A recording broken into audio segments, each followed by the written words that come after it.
নমস্কার বন্ধুরা, নবদিগন্ত চ্যানেলের পক্ষ থেকে আপনাদের সকলকে জানাই স্বাগতম।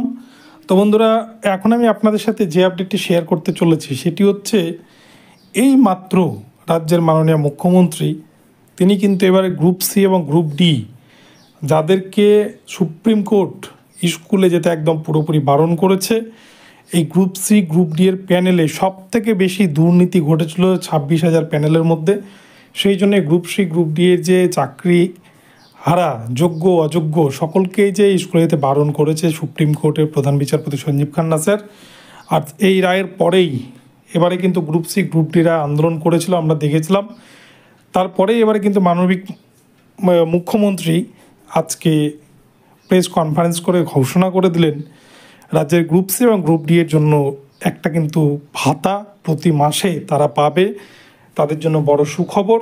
তো এই বিষয়ে বিস্তারিত আপডেটের ভিডিওতে আমরা দেখে নেব। তবে তার আগে বলি, যারা প্রথমবার চ্যানেলটি দেখছেন, যারা এখনও চ্যানেলটিকে সাবস্ক্রাইব করেননি, আপনারা অবশ্যই চ্যানেলটিকে সাবস্ক্রাইব করে দেবেন। তো চলুন আমরা মূল পর্বে ফিরে যান, বিস্তারিত জেনে নিই। তো বন্ধুরা, আমরা জানি গ্রুপ সি গ্রুপ ডি কর্মী এবং 9, 10, 11, 12 এদের চাকরি বাতিল হয়েছে পুরো 26,000 প্যানেল। এর মধ্যে স্কুল সার্ভিস কমিশন প্রায় 11,000 জনকে অযোগ্য বলে কিন্তু চিহ্নিত করেছে, তাদের বেতন বন্ধের নোটিশ জারি করেছে, এরকম একটা বিষয় কিন্তু আমরা দেখেছি। তো গ্রুপ সি গ্রুপ ডি বাদ দিয়ে বাকি 9, 10, 11, 12 যারা যোগ্য শিক্ষক, যাদের বিরুদ্ধে কোনো অভিযোগ নেই, তাদেরকে স্কুলে যাওয়ার পারমিশন দিয়েছে ডিসেম্বর অবধি। যদিও ডিসেম্বর পরে কিন্তু তাদের চাকরি আর থাকবে না। যদি তারা চাকরিতে নতুন যে সিলেকশন প্রসেস সেখানে সিলেক্ট হয় তাহলে কিন্তু তাদের চাকরি থাকবে, নচেত তারা কিন্তু চাকরি হারা হবে। তো এই প্রক্রিয়াতে গ্রুপ সি গ্রুপ ডি এর চাকরিহারা যোগ্য অযোগ্য সকলেই কিন্তু বাড়িতে। এবার তাদের জন্য মাননীয় মুখ্যমন্ত্রী তিনি কিন্তু গ্রুপ সি এর জন্য 25,000 টাকা ভাতা ঘোষণা করেছেন। প্রতি মাসে মাসে এরা কিন্তু 25,000 টাকা করে পাবে ডিসেম্বর মাস অবধি।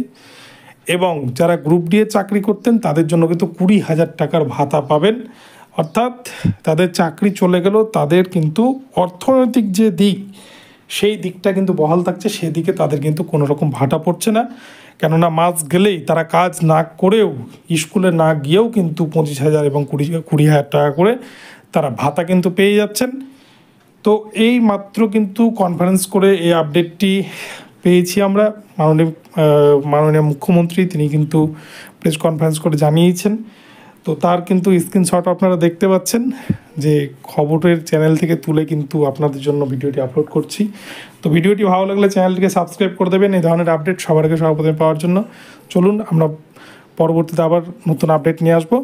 ধন্যবাদ, দেখা হচ্ছে পরবর্তী ভিডিওতে।